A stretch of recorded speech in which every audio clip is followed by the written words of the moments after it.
Hello student, I am Karunkar Bhandari from Bhandari career academy Udaipur. मैं स्वागत करता हूं अपने यूट्यूब चैनल पे आपका, जिसमें अपन आज मैथमेटिक्स की जो बात कर रहे हैं, जो मैथ सब्जेक्ट जो आप पढ़ते हैं उसके अंदर हम प्रोबेबिलिटी चैप्टर है। उस प्रोबेबिलिटी चैप्टर का अगला जो टॉपिक है अपना प्रायिकता, जो प्रश्नावली जो चैप्टर हमारा चल रहा है उसका हम next topic Bernoulli trial, Bernoulli परीक्षण के बारे में आज बात करेंगे कि बर्नौली परीक्षण है क्या और क्या क्या काम आता है और कहाँ इसका यूज किया जाता है ना। तो Bernoulli is the most important, एक और इंपॉर्टेंट टॉपिक है आपका। मैंने आपको बताया था इससे पहले Bayes theorem, it is the important topic and ये भी एक मोस्ट इंपॉर्टेंट टॉपिक है। इसको भी परीक्षा में बहुत बार पूछा गया है ना। बर्नौली ट्रायल है क्या और कब अप्लाई करते हैं, उन सब के लिए सबसे पहले समझे कि कोई भी रैंडम एक्सपेरिमेंट हम करते हैं, ठीक है, कोई भी हम परीक्षण अगर कर रहे हैं तो वो बर्नौली ट्रायल कब अप्लाई हो सकता है, उसके लिए कुछ इसकी कंडीशंस है। पहला है फाइनाइट नंबर ऑफ ट्रायल। जो आप परीक्षण कर रहे हैं, जो परीक्षण आप कर रहे हैं वो नियत होने चाहिए, नियत या निश्चित होने चाहिए। हाँ, मैं एक सिक्का 10 बार उछाल रहा हूं, हाँ मैं एक सिक्का 5 बार उछाल रहा हूं, मतलब फाइनाइट नंबर ऑफ ट्रायल जो आप परीक्षण कर रहे हैं वो निश्चित होने चाहिए। ऐसा नहीं कि एक सिक्के को मैं उछाला ही जा रहा हूं, कितनी बार उछाल रहा हूं मुझे नहीं पता, या डाइस को फेंक रहा है, मतलब कोई भी जनरली। तो ऐसे ट्रायल जो निश्चित हो, नियत हो, वही इसके अंदर काम आएंगे। Second, independent trial. अब इंडिपेंडेंट ट्रायल का मतलब क्या है? स्वतंत्र परीक्षण। अब इस स्वतंत्र परीक्षण का अर्थ बताता हूं कि हम अगर कोई ट्रायल कर रहे हैं, जितनी बार भी आप वो ट्रायल करते हैं या कोई भी एक्सपेरिमेंट आप कर रहे हैं, तो जितने ट्रायल है हर ट्रायल जो है वो इंडिपेंडेंट हो, स्वतंत्र हो, एक दूसरे पे डिपेंडेंट नहीं हो। लाइक एक एग्जांपल और लेते हैं कि आपने एक सिक्के को उछाला तो उसमें हेड आने की प्रोबेबिलिटी, वापस उछाल रहे हैं तो उस वापस उछालने पर पहले वाले का कोई इफेक्ट नहीं पड़ना चाहिए। जैसे हेड आने का, टेल आने पे जो डिपेंडेंट इवेंट होते हैं वो नहीं, स्वतंत्र घटना होनी चाहिए। हाँ कि सर हाँ एक बार ये हो गया, दूसरी बार ये हो गया, तीसरी बार, मतलब पहले वाले केस का दूसरे वाले केस से कोई डिपेंडेंट हो कि एक दूसरे पे डिपेंड नहीं होना चाहिए ना। तीसरा आ रहा है each trial has exactly 2 outcome. प्रत्येक परीक्षण के 2 सफलताएं कही जाएंगी या 2 आउटकम कहेंगे हम, 2 रिजल्ट जो आप बोलते हो, है ना, जिसको आउटकम बोलते हैं हम, कि 2 उसके आंसर आ सकते हैं। जैसे हम हर केस को इस तरह से अप्लाई करेंगे, जैसे कि अपने कहते हैं कि ट्रू फॉल्स है, सत्य असत्य है, इस तरह की चीजों पे डिपेंड करेंगे। जैसे एक पासे पर उछालने पर हेड आना तो दूसरा क्या होता है? टेल आता है। लेकिन हम नहीं, हम इसमें क्या बात करेंगे, या तो हेड आएगा या हेड नहीं आएगा, या तो टेल आएगा या टेल नहीं आएगा। मतलब हम हमेशा किसी भी आउटकम के 2 ही केस डिसाइड करते हैं। जैसे पासे को उछालने पर 4 आना तो सर 4 के अलावा बाकी के 5 केस बचते थे। तो बस सिंपल सा कॉन्सेप्ट है, क्या, या तो 4 आएगा या तो 4 नहीं आएगा। हर केस को 2 पार्ट में डिवाइड कर लेंगे, ठीक है। और probability remain same in each trial. प्रत्येक परीक्षण में प्रायिकता जो है, प्रायिकता समान हो, इस लाइन का मतलब समझना। यूनिक हर बार प्रोबेबिलिटी से प्रायिकता समान मतलब जैसे आपने एक सिक्का लिया है तो उसको एक बार उछालो तो उसमें हेड आने की प्रोबेबिलिटी कितनी होती है? 1/2। दूसरी बार उछालो तो भी प्रोबेबिलिटी कितनी हुई? 1/2। ऐसा नहीं होगा आपने पहली बार में सिक्का लग लिया, दूसरी बार में अलग केस कर दिया। हर बार आपको वही केस समझने हैं जिसमें प्रायिकता प्रत्येक बार में क्या हो, समान हो, आपको कोई केसेस चेंज नहीं करने। अब यहां पर मैंने लिखा है probability of x equal to r, मतलब आपने बात करी है प्रोबेबिलिटी r बार आने की, कि किसी की प्रोबेबिलिटी निकालनी है तो n c r p की पावर r q की पावर n -, ये बर्नौली ट्रायल का फॉर्मूला। अब इसका मतलब क्या होता है? r होता है, सबसे पहले बात करते हैं n होता है आपके कुल परीक्षण, जिसको हम कहते हैं नंबर ऑफ ट्रायल, ठीक है। दूसरा r फेवरेबल ट्रायल, मतलब फेवरेबल केस हो गया, आप देख रहे हैं फेवरेबल केस मतलब अपन को जो चाहिए अनुकूल घटना, अनुकूल घटना। जैसे बता रहा हूं, एक बार समझना है इसको, सारी चीज देखना। P क्या है? प्रोबेबिलिटी हैपनिंग एन इवेंट, घटना के घटित होने की प्रायिकता, ठीक है, किसी भी घटना के घटित होने के, और Q होता है 1 माइनस पी, नहीं होने की, नॉट हैपनिंग एन इवेंट। मतलब NPQR क्या चीज हो गई?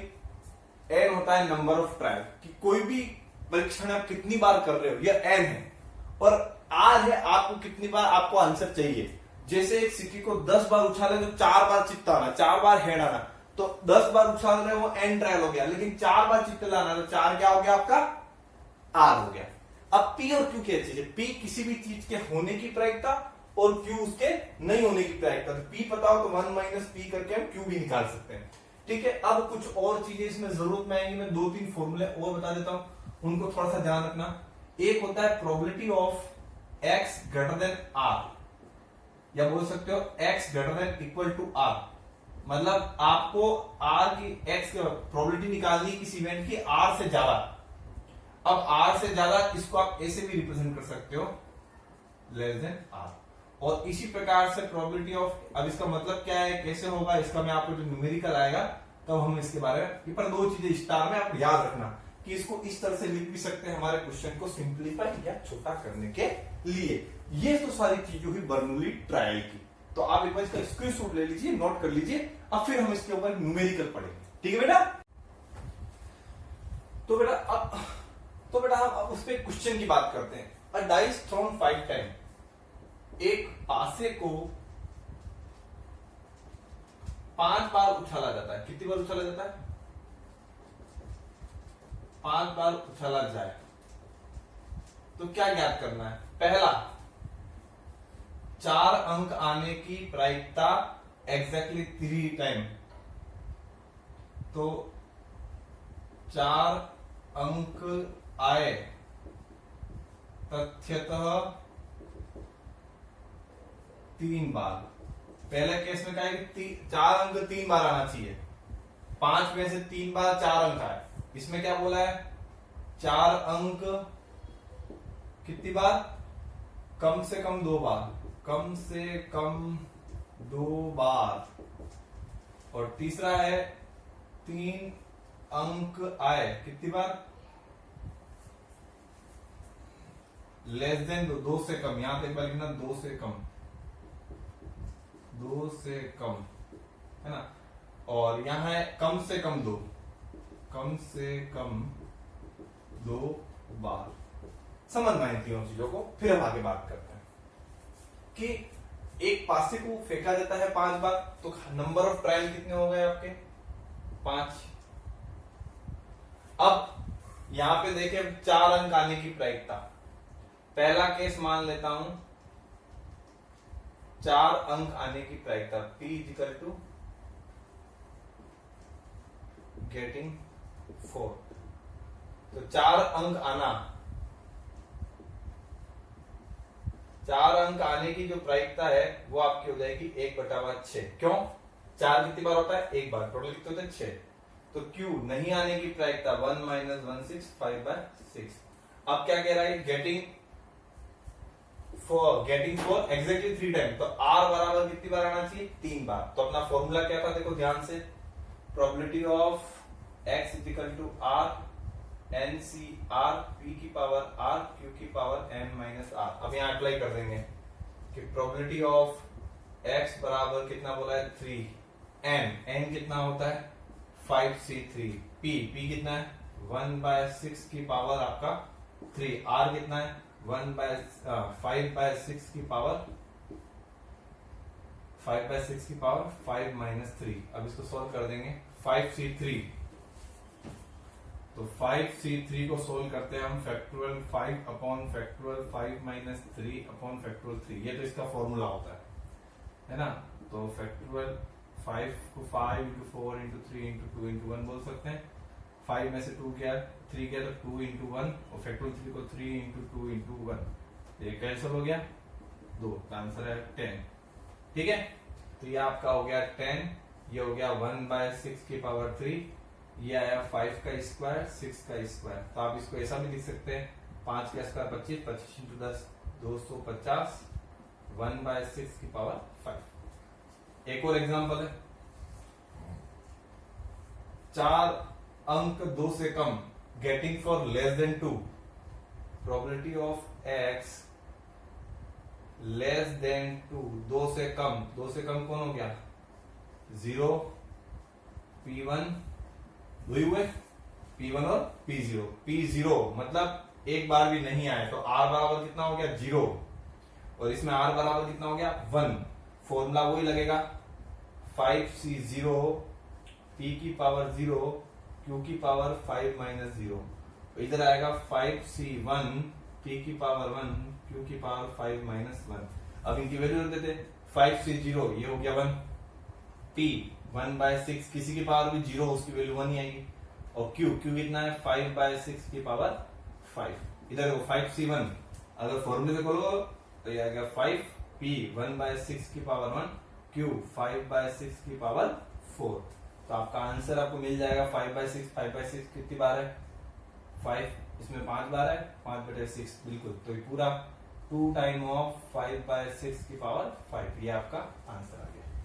ठीक है बेटा, तो इस तरीके से क्वेश्चन किया जाता है। बस ये बात ध्यान रखना कि फॉर्मूला एक ही यूज होगा ये वाला, बस आपको ये ध्यान रखना है कि n कितना है और r कितना है। ठीक है, इसको और सोल्व करने का तरीका और होता है, 5C3 को आप 5 को 3 बार ओपन करें तो 5 इंटू 4 इंटू 3, और नीचे 3 है तो 3 इंटू 2 इंटू 1, तो 3 से 3 कट जाएगा, 4 से 2 बार तो भी 10 ही आएगा। आप इस मेथड से भी ट्राई कर सकते हैं। ठीक है, अब अपना तीसरा न्यूमेरिकल है, उसकी बात करते हैं, एक बार नोट कर लीजिए, फिर मैं तीसरा न्यूमेरिकल करता हूं। ठीक है, अब तीसरे न्यूमेरिकल बात करते हैं, एटलीस्ट। तीसरे न्यूमेरिकल में कहा है एटलीस्ट 2 टाइम गेटिंग 3, तो प्रोबेबिलिटी ऑफ गेटिंग 3 सेम रहेगा 1/6, नॉट गेटिंग 1 माइनस P 5/6। ठीक है, R कितना है यहाँ पर एटलीस्ट 2 टाइम, मतलब प्रोबेबिलिटी ऑफ x एटलीस्ट 2, कम से कम 2 तो होना ही चाहिए, तो 2 तो होना ही चाहिए, इसकी प्रोबेबिलिटी आपकी हो जाएगी P2 P3 P4 P5। ऐसे बेटा 4 चीजें हो गई, आप इसको इन सबको निकाल के जोड़ भी सकते हो, और एक शॉर्ट तरीका और लगा सकते हो जिससे थोड़ा छोटा हो जाए। इसी को आपने एक फॉर्मूला लिखा था, यहां पर भी मैंने बताया था, x ग्रेटर देन r होता है 1 minus P x less than 2 भी लिख सकते हो, है ना। अब 1 माइनस P लेस देन 2 मतलब लेस देन 2 में P0 भी आएगा P1 भी आएगा। चाहो तो आपने वैल्यू निकाल रखी है, क्योंकि यहां पर मैंने कहा था कि 3 आने के 4 आने के लिए 3 आने के लिए कैश सेम रहेंगे, और फिर भी आपको पूरा लगता था, पूरा सॉल्व करिए। 1 माइनस P0 तो N C0 P की पावर 0 Q की पावर 5 माइनस 0, और यहां से 5C1 P1 Q की पावर 5 माइनस 1। ध्यान से देखोगे पूरा एज ऐसा कैसा आया, तो आप इसकी वैल्यू यहाँ सब्स्टिट्यूट भी कर सकते हो। क्या निकली थी 2 5/6 की पावर 5। तो इस तरीके से कोई भी बर्नौली ट्रायल का टॉपिक हो, कोई भी बर्नौली ट्रायल का क्वेश्चन हो, हम कर सकते हैं। अब मैं बात करूंगा डिफरेंट वेरिएंट की। एक हो गया सिंप्लीफाइड क्वेश्चन, मतलब तुम्हारे सामने कॉन्सेप्ट हो गया कि क्वेश्चन करने का तरीका क्या है, n दे रखा हो, p दे रखा हो, q दे रखा हो, r के। अब अपनी लैंग्वेज में अपन बात करें, अपने समझने के लिए बात करें, तो बिल्कुल इजी क्वेश्चन कैसे समझा जा सकता है कि कभी भी आपको इसका अगर क्वेश्चन नजर आ जाए तो आप ध्यान रखें n p q r ये 4 चीजें भी निकालनी है। दूसरी चीज पता कैसे चले, तो आप जैसे सवाल करेंगे तो लगभग सवालों में ऐसा वर्ड आ जाए एटलीस्ट, एटमोस्ट, कम से कम, अधिक से अधिक, तो लगभग वहां पर बर्नौली ट्रायल का ही यूज होगा। जैसे कह दिया जाए एक पासे को 6 बार उछाला जाए, अब नॉर्मली बात कर रहे हो, अगर 6 बार उछाल रहे हैं इसका मतलब किसी और मेथड से होने वाला भी नहीं है। नंबर ऑफ ट्रायल बहुत ज्यादा है तो किससे होगा, बर्नौली ट्रायल से होगा। ठीक है बेटा, नोट कर लीजिए इसको फटाफट। अगला क्वेश्चन हमारा है कि a pair of dice thrown 4 times if getting doublet is a success, find the probability of getting exactly 2 success।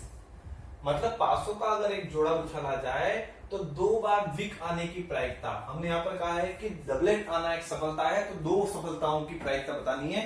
तो सबसे पहले n की बात करें तो n आपका हो रहा है 4 और सफलता मतलब प्रोबेबिलिटी कैसे चाहिए, r इक्वल टू आ गया 2। अब मुझे यहाँ 2 चाहिए, p और q, p डबलेट लाना।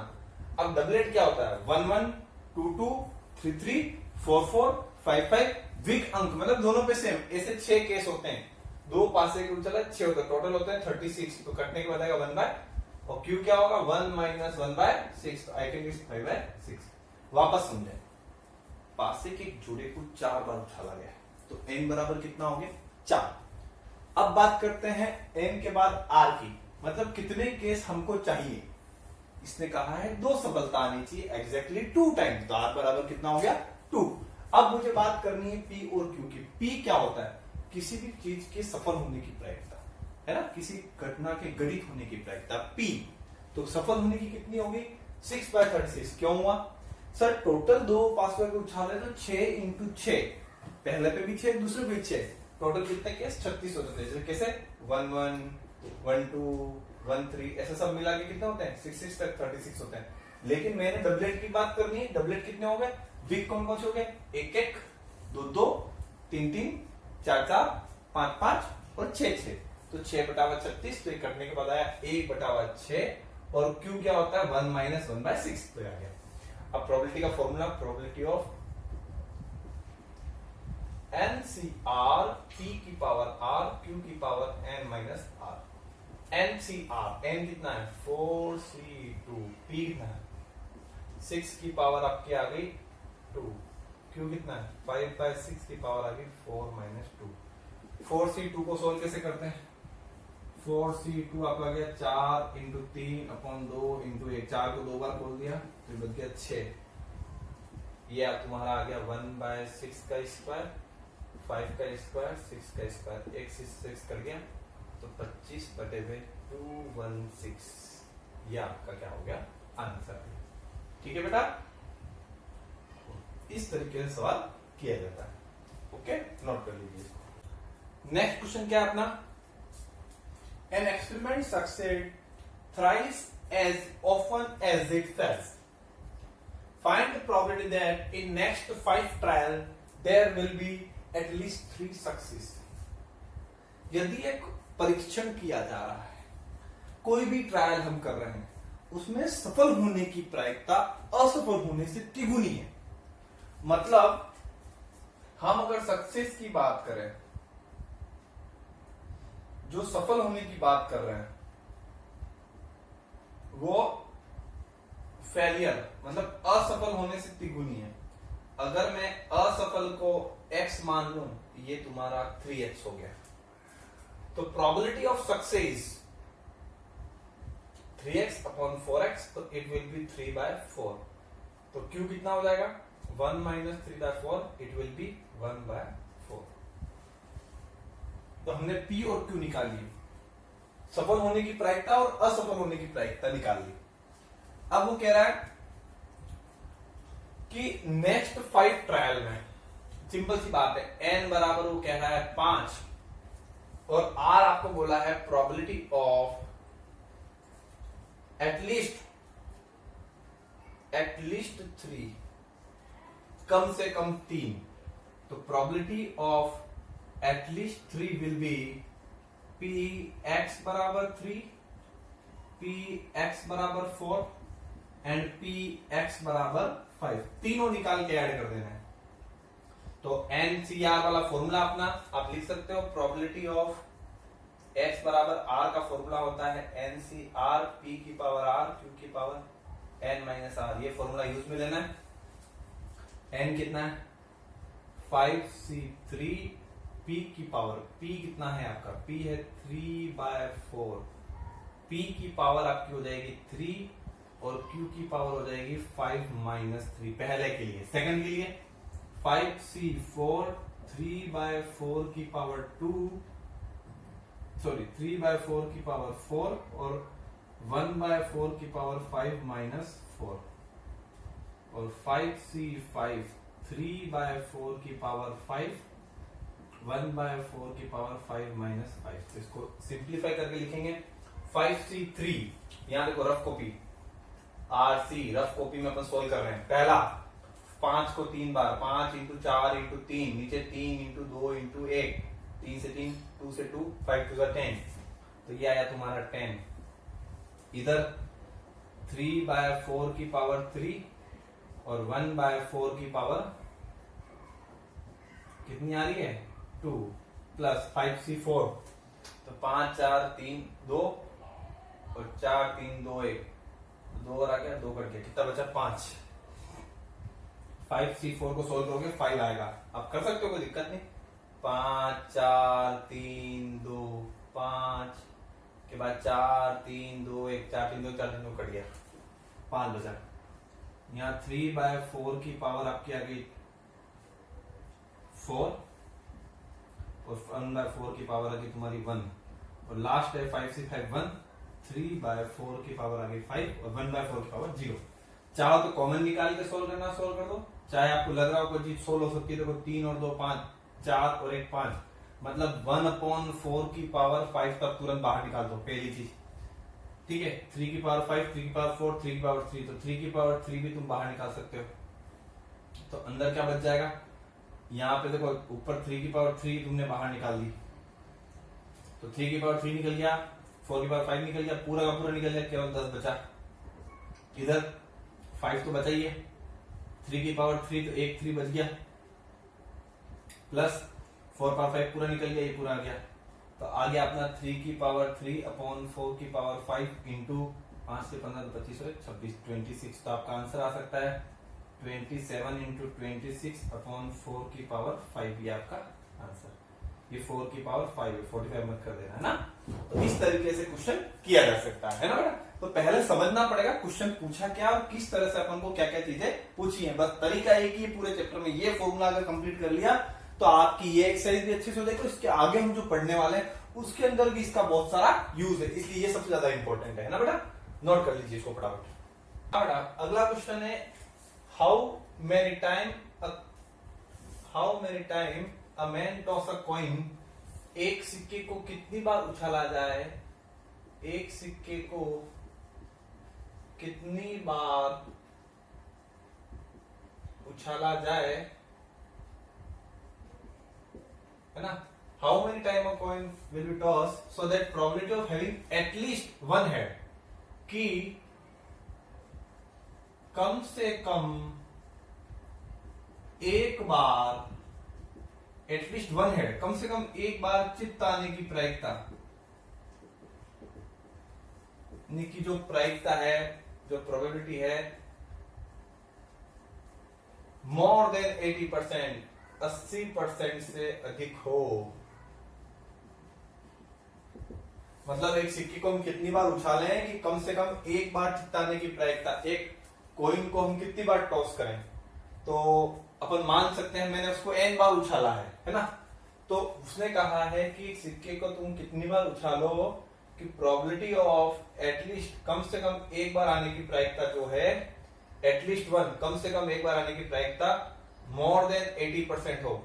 ये जो है वो मोर देन 80% हो जाए। ठीक है, अब मैंने कहा है कि 1 से ज्यादा कितना हो सकता है, माना कि लेट n टाइम्स, माना n बार उछाला गया है। कितनी बार उछाला गया है, n बार। तो अगर एक से ज्यादा, तो इसका मतलब कितना हो गया, 1 2 3 4 5 इंटू n तक, तो वो तो निकालना पॉसिबल नहीं। तो इसको अपन उल्टे फॉर्मूले से भी लिख सकते हैं, 1 minus probability of x less then 0, ये आ गया 8/10। और क्या कर सकते हो आप, x इज लेस देन 0, मतलब x is less than 1, sorry, है ना। तो इसको आप लिख सकते हो 1 माइनस p x बराबर 0, और इसको इधर ले आओगे 1 minus 8/10 minus probability of x बराबर 0, तो 1 माइनस 4/5 प्रोबेबिलिटी ऑफ x बराबर 0। अब 1 में से 1 गया तो 1/5 आ गया तुम्हारा, 5 बन जाए, 5 में से 4 गया 1। अब प्रोबेबिलिटी ऑफ x बराबर 0, nc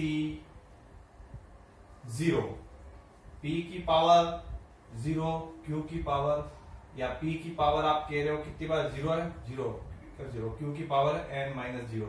अब यहां पे आपके सामने n तो पता था, पर आपने दो चीजें नहीं पता है, क्या, हैविंग वन हेड आने की प्रोबेबिलिटी P बराबर हेड 1 आने की प्रोबेबिलिटी 1/2, नहीं आने की प्रोबेबिलिटी 1/2। तो यहां पुटअप कर देंगे 1C5 1 NC0 की वैल्यू होती है n, कितनी होती है बेटा n। P कितना है 1/2 की पावर 0 1/2 की पावर n, तो ये आपका पूरा जो हो गया 1/5 NC0, किसी की भी 0 उसकी वैल्यू 1 होती है ना।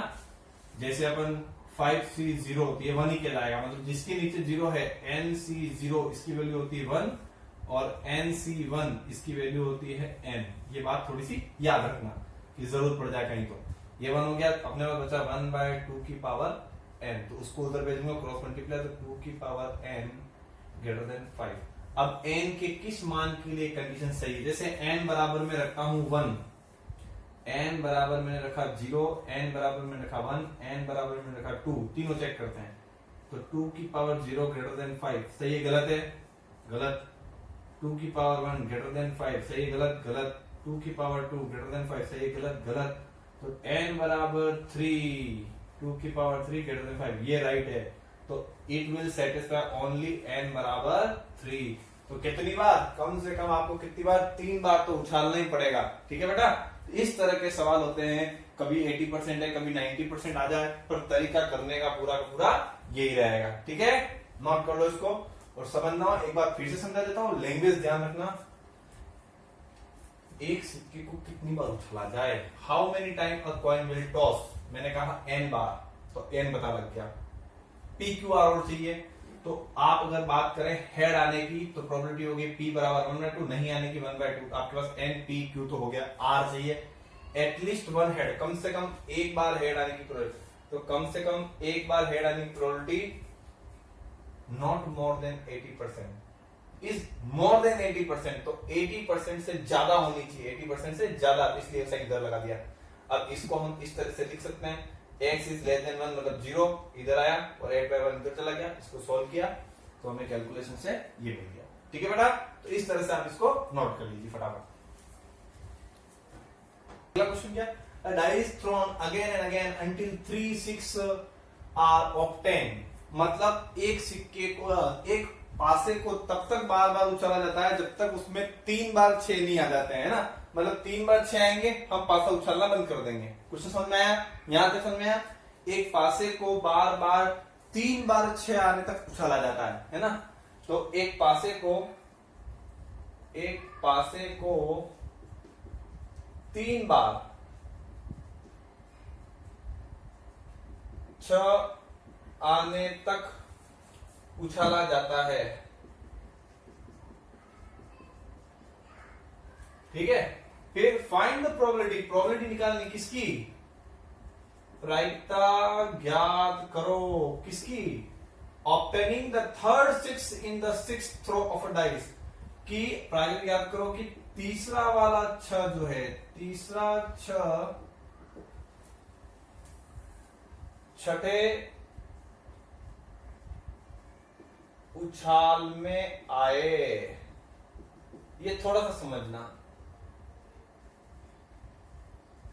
कि आपने एक पासे को 3 बार उछाले, 3 बार 6 आने तक उछाला जाता, मतलब आप पासे को फेंकेंगे, उछालते रहेंगे, खेलते रहेंगे, उछालते, कब तक, जब तक उसमें 3 बार 6 नहीं आया, मतलब 3 बार 6 आएंगे हम रुक जाएंगे, चाहे वो 3 बार में, भले 4 बार में, भले वो आए आगे तक जाए। अब इसने कहा है प्रायिकता ज्ञात करनी, तीसरा 6 छठे उछाल में आया, मतलब आपको ये पता लग गया कि 1 2 3 4 5 और ये 6, इस छठे वाले ट्रायल में आपका तीसरा 6 आया है, तो बाकी के जो आपको कितनी बार लाना था, 3 बार लाना था, 3 में से एक बार तो 6 आ गया, 3 में से एक बार तो 6 आ गया, कौन से, छठे चाल में। तो आगे के जो 5 है उसमें कितने आएंगे, 2 बार में आएंगे, ठीक है। तो n आपका जो आगे वाला है वो आपका कितना हो गया, 5। r कितना है सर, 2 बार लाना है, क्या लाना है बताओ, कि छठे उछाल में 6 आया है, तो इसकी प्रोबेबिलिटी फिक्स होगी 1/6 होगी, क्यों, 6 ट्रायल में 6 आने की प्रोबेबिलिटी, तो 6 आने की प्रोबेबिलिटी P 1/6 और Q 6 नहीं आने की प्रोबेबिलिटी 1 - 1/6। तो आपके सामने क्या क्या चीजें आ गई हैं वो समझें। सबसे पहले हमने कहा 6 ट्रायल बना दिए, 6 ट्रायल कर दिए, क्योंकि छठे उछाल में तीसरा 6 आ गया है, तीसरा 6 आया है, इसका मतलब मुझे बताओ आपके पास डाइस को थ्रो कर रहे थे, 6 अंक लाने थे, कितनी बार लाने थे, 3 बार लाने थे, तो 6 अंक तो 1 2 3 4 5 6, छठा ट्रायल में तीसरा वाला 6 आ गया, तो आगे 5 ट्रायल में कितना आएंगे, 2 आएंगे, ठीक है। तो 5 में से 2 ट्रायल में ये आ गए, तो अपना आंसर क्या होगा, देखो पहले इसकी प्रोबेबिलिटी इंटू ये, तो पहले 5c2 प्रोबेबिलिटी ऑफ 2 q की पावर n माइनस 2 इंटू 1/6, 6 आने की प्रोबेबिलिटी 1/6। अब 5c2 तो 5 into 4 2 into 1 p probability of कितनी 1/6 की पावर 2, और ये कितना 5/6 की पावर आप कर सकते हो n, 5 माइनस 2 तो 3, तो 2 से कट गया, 5 दूनी 10, 1/6 का स्क्वायर, 5 की पावर 3, 6 की पावर 3, तो आप इसको लिख सकते हो कैलकुलेशन के लिए 10 इंटू 5 का क्यूब, तो 10 इंटू 5 का क्यूब अपॉन 6 की पावर 5, ये आपका आंसर हो गया। अच्छा क्वेश्चन है, समझना, ये दिक्कत देती है समझने में हमें, लेकिन अगर आप इसको एक बार ढंग से अगर देख लेंगे आपको समझ में आ जाएगा, ठीक है बेटा। यहां तक ये बात हुई थी अपनी किसकी, बर्नौली ट्रायल की। बर्नौली ट्रायल में फिर से बता देते हैं हम NPQR, ये 4 चीजें बहुत ज्यादा महत्वपूर्ण है, बहुत ज्यादा इंपॉर्टेंट है। आपको ये आता है तो आप सीधा अपना फॉर्मूला है NCRP की पावर R Q की पावर n माइनस R, इसका यूज करके आप अच्छे से अच्छा क्वेश्चन किया जा सकता है ना बेटा। और जरूरी इसलिए क्योंकि इसके बाद का हमारा जो टॉपिक है उसमें इसका बहुत ज्यादा काम आएगा, और उसी के ऊपर एग्जाम में एक और टॉपिक अपना लास्ट बचा था मीन वेरिएंस, वो इसी के ऊपर डिपेंडेंट करता है। अगर ये समझ में आएगा तो आप आगे वाला चीज अच्छी तरीके से कर सकते हो सकता है एनसीईआरटी में टॉपिक पीछे दे रखा हो, फिर हमारे इसके बाद मीन वेरिएंस दे रखा है, लेकिन हमें क्या है बेटा, ये पहले करना है, इसको अच्छे से समझना है, और फिर हम उस टॉपिक की बात करेंगे। तो हमारी नेक्स्ट क्लास आएगी, उसमें हम लास्ट और अपना इंपॉर्टेंट टॉपिक जो एक और बच जाता है रैंडम वेरिएबल और मीन वेरिएंस की जो बात है वो उस टॉपिक में कंप्लीट करेंगे। बट उससे पहले आप ये एक बार बेसिक जो पूरा है वो क्या करें, कंप्लीट कर लें, ठीक है बेटा। चलो